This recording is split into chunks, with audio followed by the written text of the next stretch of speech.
Another very important thing that you come across on a mini or a midi excavator is actually a blade. There are some full-size class excavators that add blades to them once you get into that 30,000 pound class, and down into the 20 to 30,000 pound class. But pretty much every mini excavator you see will become equipped with a blade. Some have a 6-way blade like a dozer, others have a 2-way blade or 4-way blade. There are a lot of different configurations and options. This particular midi excavator is actually hooked up with a blade. This is a 2-way blade.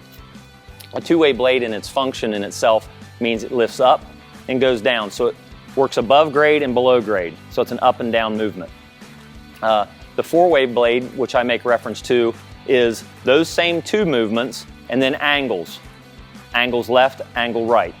That would make it a 4-way blade. When you get into dozers, a lot of minis don't. Now the Kobelco excavator in the 160 class actually has, it's called a blade runner. It has a 6-way blade. But typically in a midi and a mini, you're going to say 2- and 4-way blades.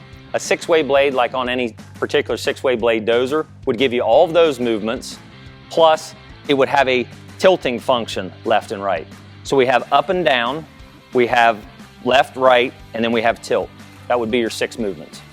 It's very important to take a look at the cutting edge on any bladed unit. It's very important because if this thing was doing fine finish work, you wouldn't want to be passing over dirt and leaving what's called a windrow because you couldn't smoothen out the dirt. This has some chips and some cracks. Now, this is not used for fine finishing. It is actually used for just what's called backfill, to backfill holes. It's not as important as if this was like a dozer trying to get a good clean finish on a front yard. This is just a backfill blade. It's also very important to make sure the skin on the blade is not punctured. Again, that would allow for anything to pass through or hang up. This is called the skin. Everything that has a blade, like a dozer, has a pushing frame, we call that the skin.